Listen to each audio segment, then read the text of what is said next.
All right, here we go. Peter B. Collins. Peter B. Collins, news and comment. It's Friday, June 2nd, 2017. And once again, we are feeding the recording session of our news and comment podcast live on Facebook video. And we are circling the globe. The first person who logged in is my friend Katya from Brazil. Good to have you with us today.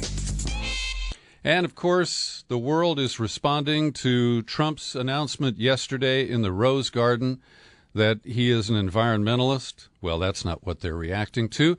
They're reacting to the very opposite, which he proved in quite a dramatic manner by announcing that the U.S. is pulling out, withdrawing from the Paris Climate Change Agreement. And, of course, most of this is for show, for his political base, and it's for the Koch brothers. That's who he's really doing this for. It's not for those coal miners for which he presents the cruel hoax of a renewal of the coal industry and the myth of clean coal. No, he is doing the bidding of the wealthy resource extractors in this country, led by the Koch brothers and the others who participate in the entire industry. And they believe they've got a right to profit from pollution and to continue to extract carbon from the earth and burn it at the peril of our atmosphere and our climate. And what's interesting is right here in California, Governor Moonbeam is, I'd say, going coastal because he has announced that California, along with the state of Washington and the state of New York, are forming a state-level alliance, and we will continue to embrace the terms of the agreement that was forged in Paris a couple of years ago. And I think that this is a very important statement to the world. As you know, most Americans support the Paris Agreement. Most Americans, in large majorities, believe that climate change is not only real, but it poses a real threat to life on the planet. And we've seen here in California, we had a couple of years of drought, followed by the heaviest rainfalls last winter on recent record. We also have lost over 100 million trees in the Sierra Nevada that have fallen to both the drought cycle and to wildfires and other factors. And so the evidence that the planet is changing and that it's related to human activity is very clear to me. But there are many people who profit from denial, and they will remain in that mode. Now, Governor Brown referred to the decision by Trump as tragic and insane. He said California will resist. Trump may well create the exact opposite of what he intended, which is an aroused citizenry and an aroused international community who will not tolerate this kind of deviant behavior from the highest office in the land. So these three states, Washington, California, New York, represent more than 20% of the U.S. population and 10% of the greenhouse gas emissions, so that if we make reductions, they will be measurable and will offset the damage that is being done by Trump's rollback of the climate agreement and the related measures. Because, of course, one of the first things he did to pat his friends in Detroit on the back was to roll back the ambitious fleet mileage requirements for automobiles that were imposed under the Obama administration. And we also know that they've rolled back the rules related to emissions from coal-fired power plants, and they're working on a whole menu of other rollbacks. But the three-state alliance is also being met by mayors and governors, more than 80 university presidents, 30 mayors, 100 businesses. Mike Bloomberg, the former New York City mayor and a billionaire, is kicking in money to offset the shortfalls of contributions that have been announced by Trump to a green fund, which is intended to limit the damage to developing nations. And so we've got the mayors of Los Angeles, of Atlanta, Salt Lake City, and Pittsburgh. And for whatever reason, I guess it was alliteration or maybe his own personal illiteracy. But yesterday, Trump said, I was not elected by the people of Paris. I was elected by the people of Pittsburgh. And Pittsburgh, of course, is recoiling from this dated characterization as a steel city, a smokestack city, the place where coal mined in Pennsylvania gets combusted. And Pittsburgh is a very different city. Apparently, Trump hasn't been there in a while and wasn't aware of that. But I would suggest he should have made a play on Paris. There's a Paris, Texas. There's a Paris, Kentucky. But, of course, Steve Bannon hadn't thought of that, I guess, when he wrote the speech. And remarkably, the new president of France, Emmanuel Macron, who crushed Trump in the handshake derby last week when Trump was elbowing people out of the way in Europe, he made an offer of asylum, essentially, to America's climate scientists. He gave a 3-minute speech in English, and he said, "Tonight I wish to tell the United States, France believes in you, the world believes in you. I know that you are a great nation. I know your history, our common history. To all scientists, engineers, entrepreneurs, responsible citizens who are disappointed by the decision of the President of the United States, I want to say that they will find in France a second home." Now, I've always wanted a second home in France. I've just never had the euros to pay for it. So I think this is a very interesting maneuver by this new president of France. He's opportunistic in a good way here, and he certainly has seized the moment. France will not give up the fight. And he ended his speech with, "Make our planet great again." I'm sure that hats, red caps, are being made in China right now with that message. Now, Macron was not alone. Christina Figueres, the former UN official who actually led the negotiations, said that Trump's comments underscored a lack of understanding of how international agreements work. Quelle surprise. Under the accord, the U.S. cannot even submit its intention to withdraw until November of 2019, and then the process takes a year. And if my math is correct, that means that during this hopefully one and only Trump term in office, the agreement will stand and U.S. participation is envisioned by it. But because it's not an enforceable agreement, the U.S. can unilaterally withdraw, and that's where we get the label of being a rogue state. Mary Robinson, former president of Ireland, says that Trump has turned the U.S. into a rogue state. The European Union's Commissioner for Climate, whose name is Miguel Arias Cañete, said that Trump's decision had galvanized us and promised that this vacuum will be filled by new, broad, committed leadership. And let's see who else commented here. A representative of the Chinese leadership, Li Keqiang of China, who was actually in Berlin, said that China will continue to uphold its commitment to the Paris Climate Agreement.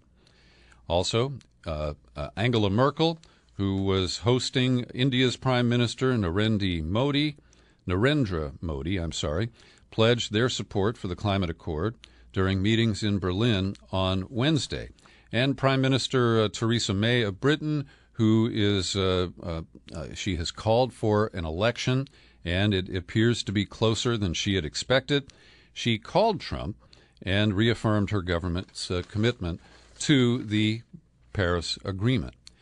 If you're on Facebook right now, you're watching the Peter B. Collins News and Comment podcast as I record it, and I'm holding up my phone number because I'll be taking your calls on the half hour.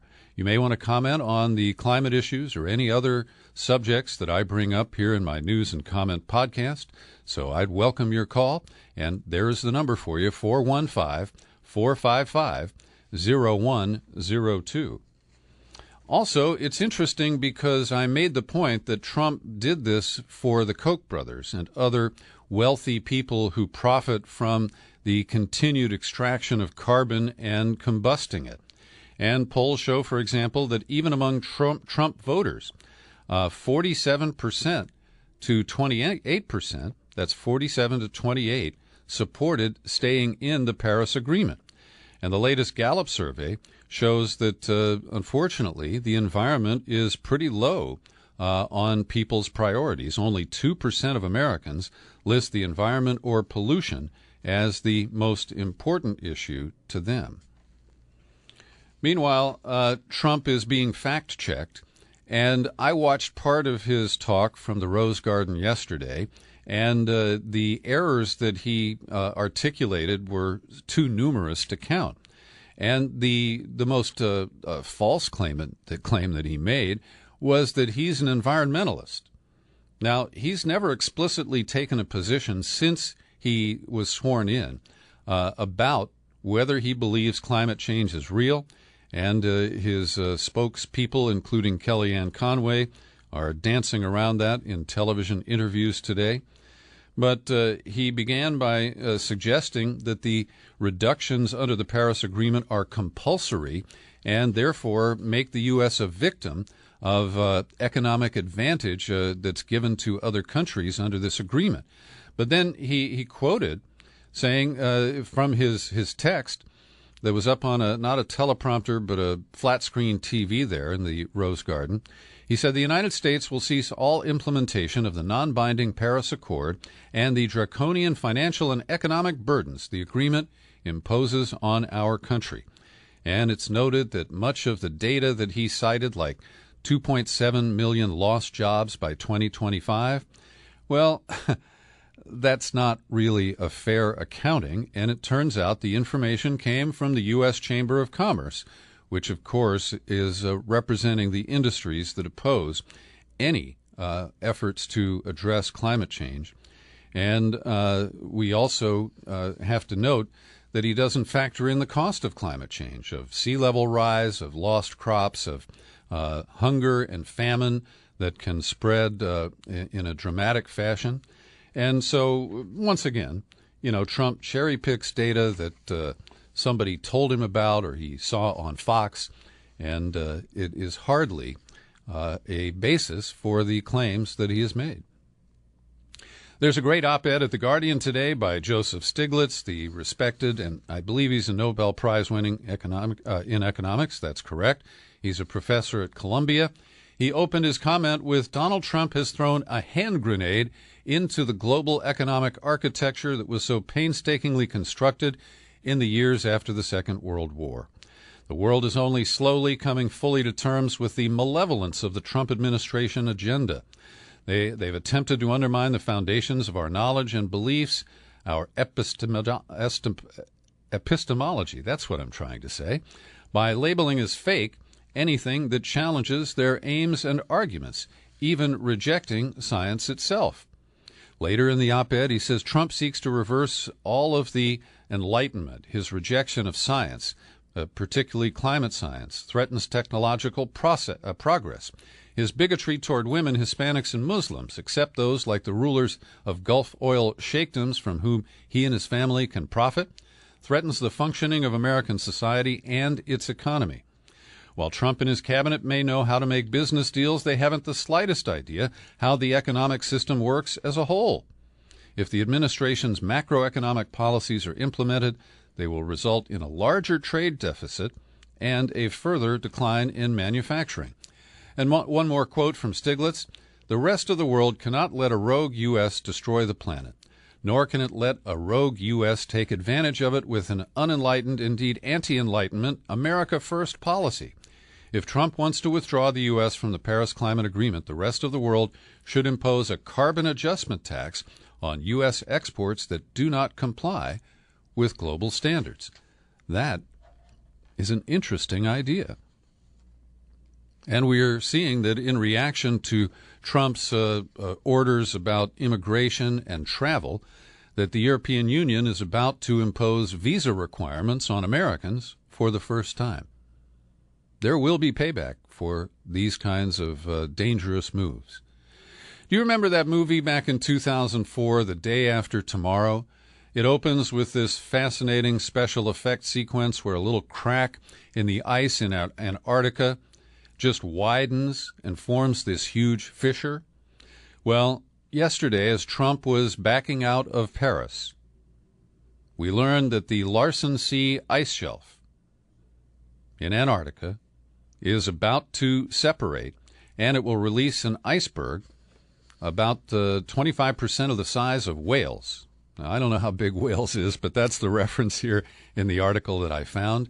And that's just a little payback, a little statement from Mother Earth saying she didn't like what happened in Washington yesterday.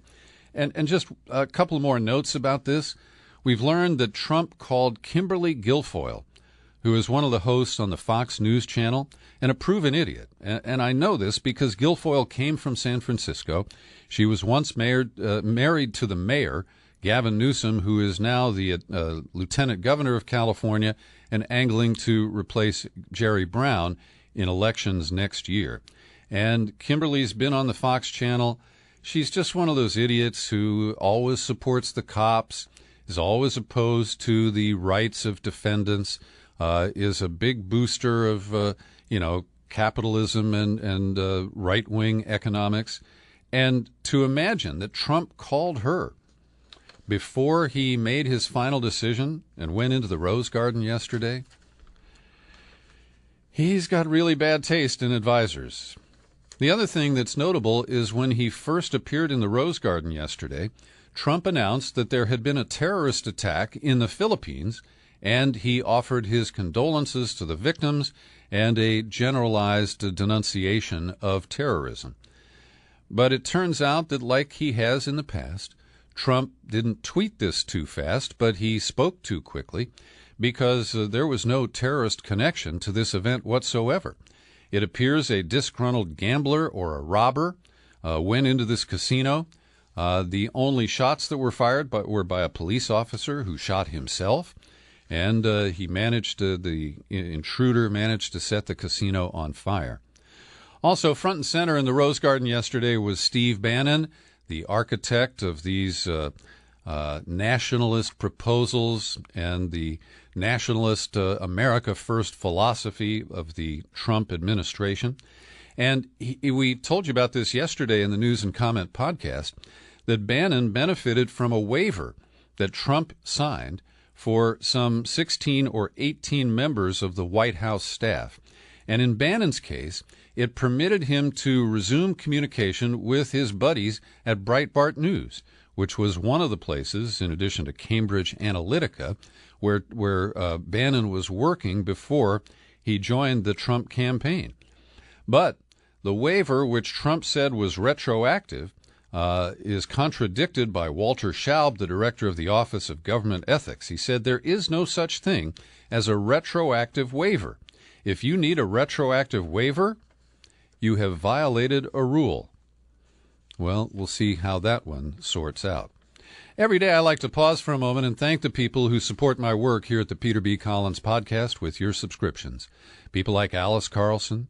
Roger Barr just renewed his annual subscription. Linda Gray is a longtime supporter of this podcast, and so is Steve Wozinski. I'm grateful to each of these individuals, and I invite you to join them.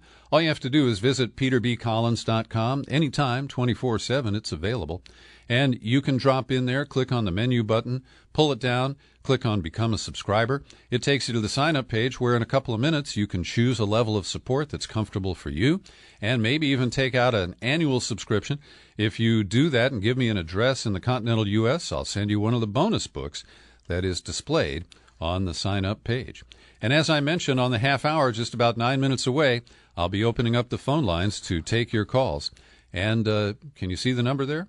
It's 415-455-0102. That's 415-455-0102. So go ahead and grab a line and be looking forward to talking with you in just a couple of minutes. Now, we've learned that when Jeff Sessions said he would recuse himself from all matters related to Trump-Russia, that he lied, because he was involved in the decision to fire FBI Director James Comey, and Trump freely admitted it's because of Trump-Russia. Now we have Devin Nunes, the California Republican congressman who chairs the House Intelligence Committee, and he said he had recused himself from the Trump-Russia investigation. But this week, he quietly used his power as the chair, which he has not relinquished, and he inserted 3 subpoenas into a stack of other subpoenas and these could have been written by Steve Bannon or Trump himself. They demand information about the unmasking of certain individuals related to the Trump campaign when intercepts of phone calls were reviewed by members of the Obama administration. Now, I think this is a legitimate area of investigation. I don't have a problem with that. It is the sneaky manner in which Devin Nunes is operating as an operative of the White House, the very entity that is under investigation here. And if anyone attempted that in any other criminal or judicial or investigative proceeding, we would all go ballistic. And people ought to go ballistic about that.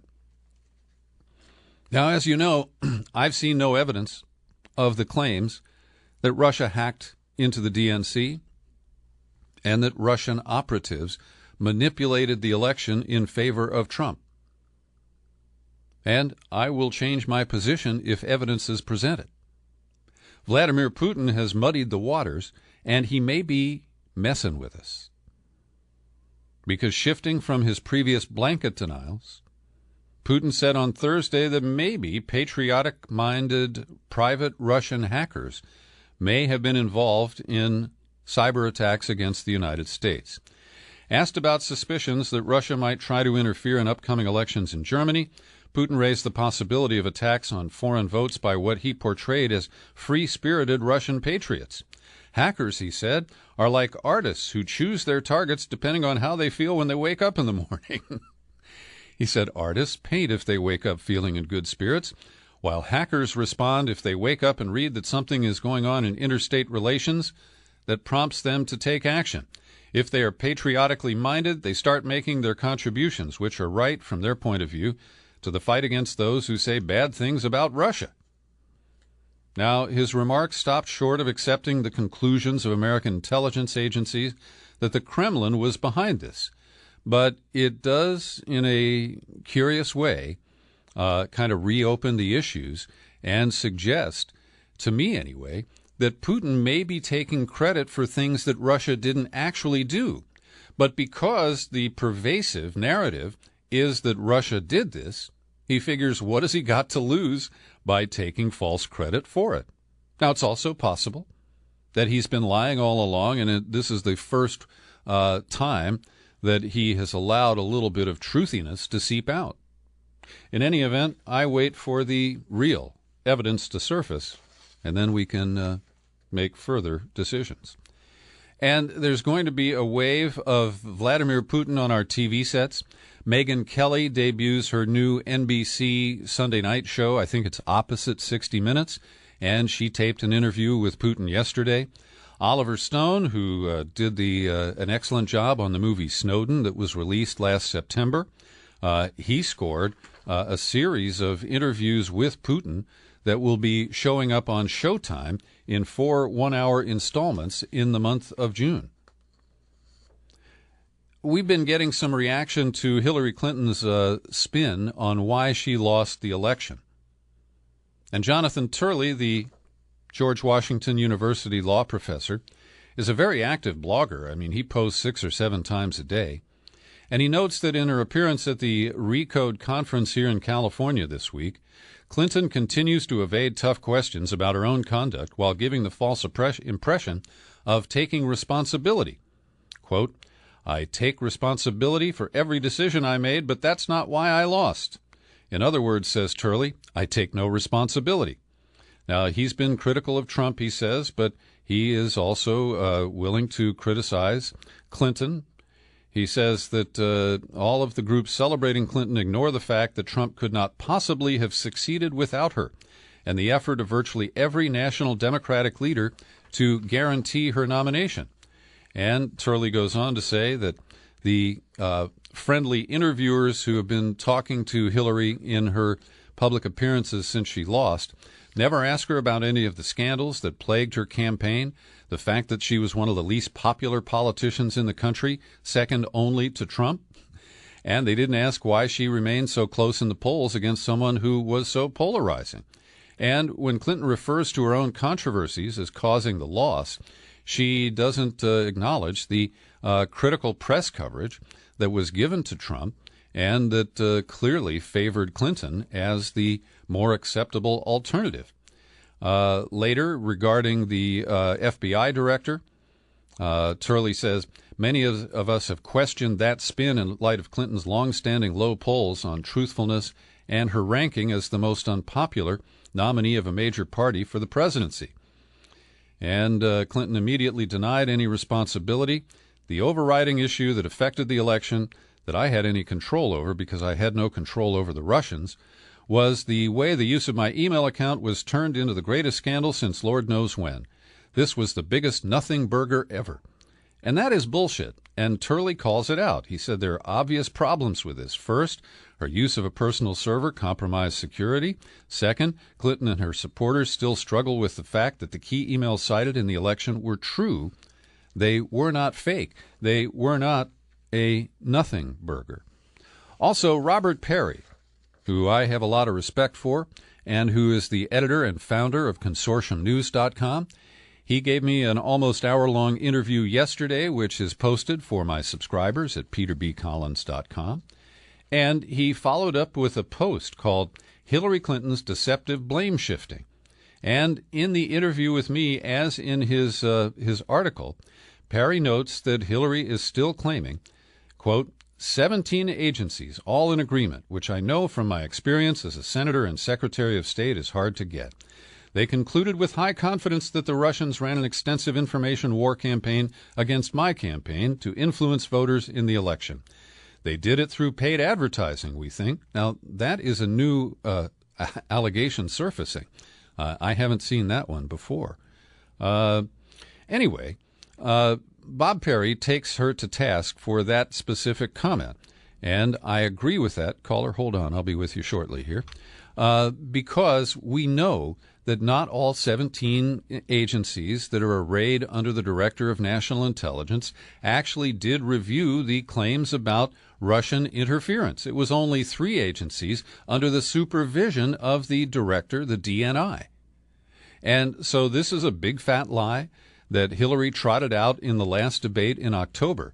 And in my interview with Bob Perry, he sounds the alarm about bigger issues, about what he calls a Democratic-driven new McCarthyism, and it has infected the media as well. So we have a very imperfect system called the Electoral College, and it is the way we have chosen presidents. Now, if people want to try to change that and go back into the Constitution, that's one thing. But to sort of turn to the supposedly objective professional press corps and to turn to the bureaucracy in the name of the FBI, the CIA, the NSA, and other intelligence community entities, and have those groups decide, the American people made a mistake, the constitutional process misfired here, so we're going to fix it for you. And that seems to be what we're heading toward, an effort to remove a person that many of the smart folks in Washington have concluded is unfit to be president. And so the judgment of the public, as conveyed through our constitutional process, is going to be vetoed, negated, and he's going to be thrown out of office. That seems to be the goal here. And and people should understand how serious that step is, because as faulty as our system is, with the exception of the Civil War, this has helped this country avoid the kind of political violence and conflict that many other countries have been beset by. That's Robert Perry from our in-depth interview. It's available right now for subscribers at peterbcollins.com, at iTunes, TuneIn, Spreaker, Stitcher, wherever you find the PBC podcast. A couple of more items before we go to the phones here, and I've got one caller on the line. You can join in. Grab a line right now at 415-455-0102. There's an article at The Guardian today about a Venezuelan judge who was murdered as street violence spirals amid political unrest.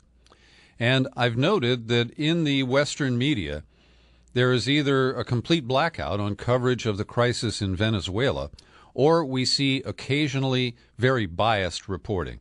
And I regard this article from The Guardian as quite biased, because when you get beyond the headline and into the body of the article, they explain that they don't know who killed this judge, that it may have been people who didn't like his rulings. It may have just been a group of thieves who wanted money. The situation is rather dire in Venezuela today. But it was used to recap the failings of the Maduro government. And I'm not an apologist for Nicolas Maduro, but I saw a really offensive video report on Vice News last night or the night before, and it was so one-sided. And the report was done by one of the co-founders of Vice, a guy I'd never heard of before, and he went to Caracas, and he was out in the streets marching with the protesters led by the opposition leader Enrique Capriles.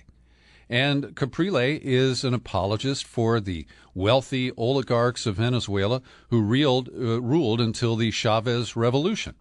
And the Vice report did not even provide the simple context that Venezuela is reeling because of the low world price of oil. Over 80% of its exports, 80% of its foreign hard currency comes from oil exports. And that's why Venezuela is on its knees right now. But it's easy to take pot shots at a guy who has dictatorial tendencies, pardon me, like Maduro. And it's also easy to take pot shots at a government that is nominally socialist. But if the oil markets returned, Venezuela would be in much better shape. And the New York Times, I've saved this, on May 7th, published a piece in the Sunday paper talking about how Venezuela would seem to be a prime candidate for something scholars call an elite fracture, in which enough powerful officials break away to force a change in leadership. So the Times is cheerleading for a revolution by the wealthy interests in Venezuela. And that supports the long-running efforts of the United States to destabilize Venezuela, to force out Chavez while he was still alive. And I believe that those operations continue to this day. The Trump administration is doing its part to bury the history of torture that occurred in the Bush administration. They want to. They are complying with a request from Richard Burr, the Republican who chairs the Senate Intelligence Committee, to return all copies of the 2014 Senate report, which is the only thing that I'm proud of California Senator Dianne Feinstein for in recent years. And this is a real sordid effort to bury the dark history of torture. And I'm in the process of reading the new book by Joe Hickman and John Kiriakou about Abu Zubaydah. And it goes into detail about the torture regime and how it was developed, the hiring of these consultants who made $80 million selling torture to the CIA, Mitchell and Jessen. And these are war criminals. This is evidence of war crimes that is being suppressed. We're told that the only actual copy outside the government is being held at the Obama Presidential Library for release in some decades from now. There's an important story in foreign affairs, foreign policy, written by Jim Bamford. James Bamford is the acknowledged expert on our intelligence communities and particularly the NSA. And I'm linking to this article. There is a paywall, so you got to read it quickly when you get there. But he talks about the future of surveillance and how the military research groups are developing a successor to John Poindexter's Total Information Awareness Program that was never actually snuffed out after it went public back around 2003. And Bamford explains how they're basically, as in the movie Minority Report, trying to come up with ways to sniff out people with criminal tendencies before they act. And when you couple this with our propensity now to self-report, to share videos like this one, to share our location in social media on a regular basis, to tell who we had lunch with and who we're taking a selfie with, this becomes data that can be mined and used against us in the future. And I think that Bamford has done quite a service in exposing this. All right, I'm getting ready for your phone calls. I've got two more stories I want to share with you, and then we'll go to the phones. We had a caller on the line, but he dropped, so that means you are potentially the first caller.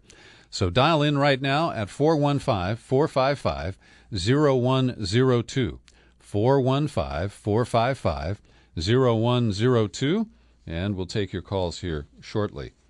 Here in California, the state Senate has approved a bill that would establish a state-level, single-payer, universal health care system in California. It is dramatic, and I have to point out that so far, the bill does not include a funding mechanism.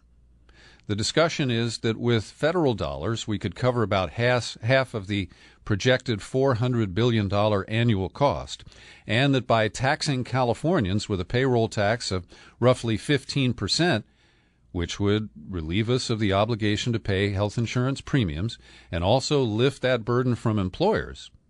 Well, it's an imaginative breakthrough plan.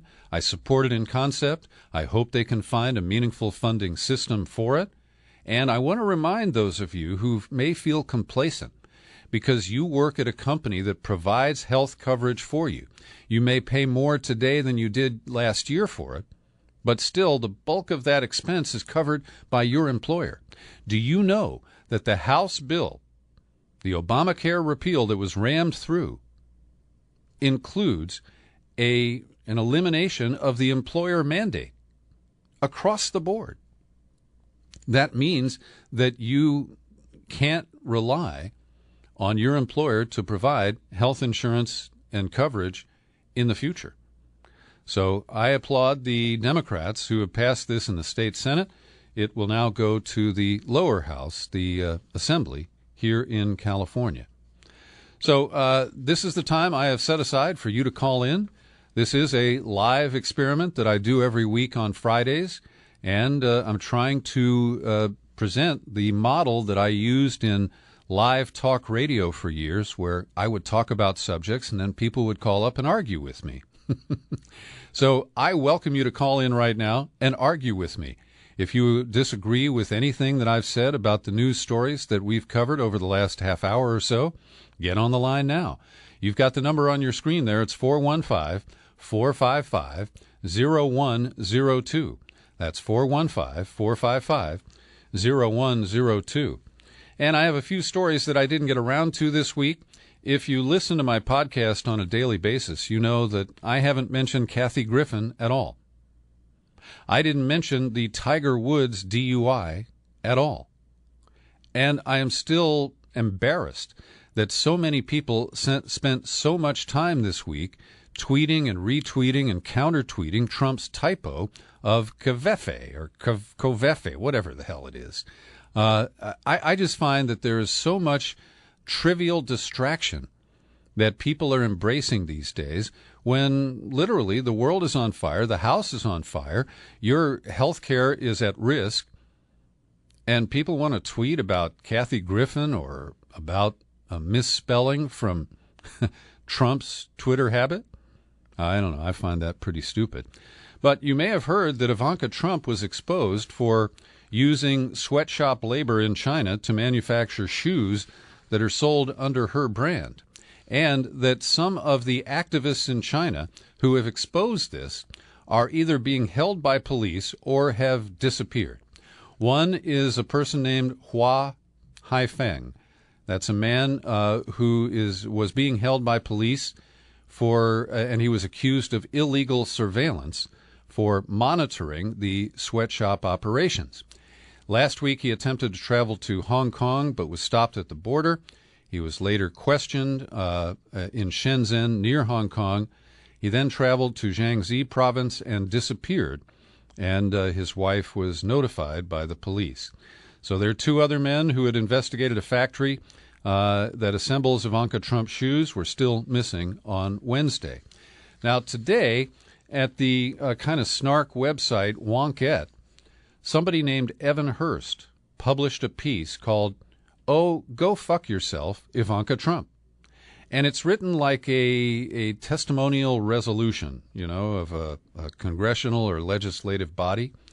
And it reads, "Whereas Ivanka Trump is supposed to be some kind of dad whisperer who will use her daughterly brilliance as a moderating influence on her gross dad to keep him from doing all things awful that he wants to do.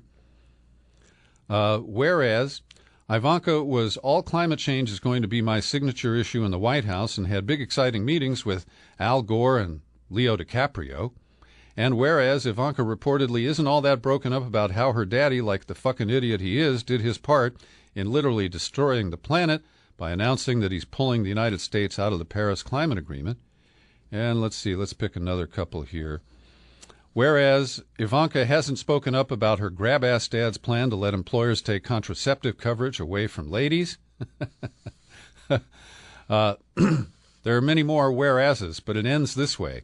Now, therefore, we, your loyal Wonkette, by the authority vested in us because we said so, do hereby proclaim June 2nd as the day Ivanka Trump should really go fuck herself and stop acting like her nepotism hire in the White House is in any way useful to the human beings of the United States of America. Well, it's snarky, and that's Wonkette, but I think it's pretty accurate. All right, one more call for your phone calls, and then we'll wrap up the podcast if things are still quiet. You can dial in right now at 415-455-0102, 415-455-0102. Also, I got word from Professor Mark Crispin Miller at New York University. He is scheduled to participate in the Left Forum in New York this weekend, and there has been some controversy there. I'll get to it in just a moment, but we have a rush of phone calls right now, and let's see who's on line one. Good afternoon. You're on the Peter B. Collins podcast. Hello. Hey, Peter. Can you hear me? I can hear you just fine. Sorry, I've got you also on the PC, so my mistake. This sounds like Ian. It's Lee Hirschkorn. Okay. How are you? I'm fine. What's on your mind today, Lee? I wanted to discuss something I hadn't heard brought up about pulling out of the Paris Agreement, in that it sets also a dangerous precedent about going through a round of negotiations and then an executive coming into power and just deciding, you know what, we're not going to go along with that. Well, and it really shows Trump's ignorance, similar to the way he said he was going to pull out of the deal with Iran, because it's not a bilateral agreement with the United States. It is a multi-nation deal that essentially was forged with the participation of the permanent members of the UN Security Council. And to walk away from that is not as simple as Trump made it out to be in the campaign. Likewise, with the Paris Agreement, his unilateral determination to withdraw is really just a political stunt because, as I pointed out, the notification requires a 3-year waiting period, and then a year after that to formally pull out of the agreement. So Trump cannot complete this until close to the end of this term in office. So a lot of this is a charade, but he will be able to roll back rules and executive-based policies in the United States related to climate action, and that is dangerous in and of itself. True. And there's a couple of things there. One is that also John Kerry came out and said, you know, this was entirely unnecessary because a lot of this is voluntary, so we could have just not done things that were in the spirit of Paris, but not really complied. Well, let me take your point there and illustrate it this way. Because, Trump offered to renegotiate, right? And he complained that the way the agreement is written, China doesn't really have to do heavy lifting until toward the end of the first 10-year period. I think it's close to 2030 when most of China's reductions are envisioned. And so he could have simply said, I am reordering our priorities, and we'll, just like China, we'll be in compliance by 2030. But, he claims economic damage to our economy. I don't believe that. But using his argument, he could have said, well, I'm just going to reshape this agreement, and we'll come into compliance, maybe, after I leave office. He didn't attempt that, and that's why this is, to me, simply grandstanding to make the Koch brothers happy. Right. that's one side of it. But the side I was going to originally, I wanted to talk about this, was the idea of not being able to rely on counterparties for living up to their agreements. I mean, it sort of touches back to some of the things that were said about the way he treated his contractors or the people he farmed out work to in the past and refused to pay them. In the same way, he looks at this here and goes, you know what, we cut deals, but you know what, I'm not going to honor them. Yeah. And when you do that on an international scale, that has far-reaching implications in terms of future dealings. So if you're sitting at the table with the U.S. and, you know, you're opposite the Trump administration or whatever administration follows it afterwards, you might be saying, yeah, we're going to cut a deal, we're going to put all this time in, and then they're going to decide what they want to do anyway. Mm-hmm. And it means that nobody can trust us. And that's why Angela Merkel gave that speech at the beer hall in Munich last weekend. Right. All right, Lee, thanks for the call. I appreciate it. Good to hear from you today. Who's on line two? Welcome to the Peter B. Collins podcast. Hey, good afternoon. It's Carl once again. Hi, Carl. Welcome. Hey there. Just wondering if you had spent any time going over the Washington Post piece about Jared Kushner using existing laws and waivers to get around a skyscraper that he built by the waterfront in Jersey City, New Jersey. I'm aware of that. These were special funds that were set aside for low-income housing, right? Yeah, that's exactly how I'm reading it. In fact, I have the piece open in front of me. Uh-huh. But of course, those people who were intended to be the beneficiary of these development funds got the shaft, and he just went ahead and built yet another luxurious skyscraper. Mm-hmm. Yeah, I mean, we're learning a lot more about Kushner, about his family, about their real estate empire, and the Times had a pretty lengthy piece last weekend exposing the middle and low-income apartment projects that he owns in multiple cities. They zeroed in on Baltimore, where people who lived in his developments and legally vacated, okay, they gave notice, they moved out, were subject to lawsuits after the fact, where the Kushner company, I think it was called K Squared or K2 or something like that, was basically trying to sue these people with limited resources just to extract more money from them. And it appears to be a continuing practice. It wasn't isolated to one or two cases. So, Kushner is getting a lot of scrutiny. And the one thing, Carl, that I haven't seen yet, since he joined the Trump administration or even going back to the transition, I haven't seen a single video interview with Jared Kushner. They have some pictures of him. They have B-roll with Ivanka going to the helicopter. They have different pictures of him, sitting there listening to people.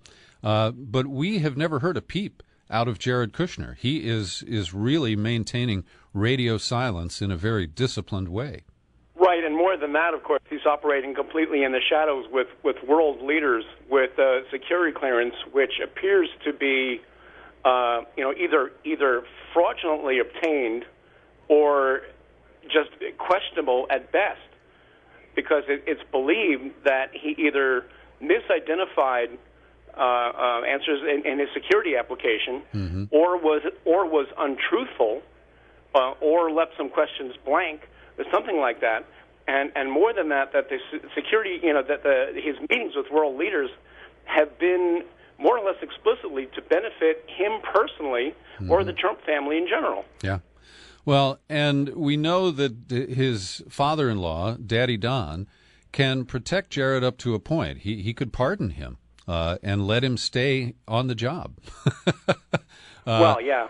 Yeah, I mean, we're right. We saw that yesterday with the raft of ethics waivers. Mm-hmm. I mean, it's simply unbelievable.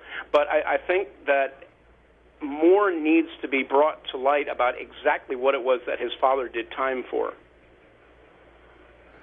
Yeah, I'm trying to remember.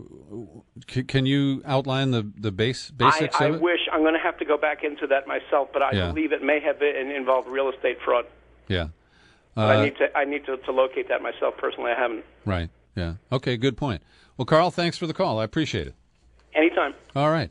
And as I wrap up my Facebook feed here today, I want to complete the thought that I started before we took the phone calls. and that is that there is an event called the Left Forum that is being held in New York City this weekend. And they have eliminated, this is at John Jay College, by the way, they have eliminated 4 panels, including 9/11 Truth, which included Richard Gage, the founder of Architects and Engineers for 9/11 Truth. They have eliminated the panel called Terrorism, Fake Enemies, Fraudulent Wars, which included a panel of individuals. They have dropped False Flags, Staged, Scripted Mass PSYOP Events, which featured Kevin Barrett, Dave Lindorff, and others. And they've also dropped a panel called Political Correctness, The Dangers of the Thought Crime Police. And I just want to register my objection that on the left, we need to maintain free speech. We need to allow people with unpopular views, with views that don't fit the Clinton definition, that don't fit the kind of predefined range of what is acceptable thought. And as long as we suppress people who are considered outliers, people who are falsely labeled conspiracy theorists, we're going to be stuck in this centrist corporate maw that we find ourselves mired in today. Thanks for joining me for my News and Comment podcast. Thanks for watching on Facebook. If you have, I remain Peter B. Collins. Happy trails to you until we meet again. Happy trails to you. Keep smiling.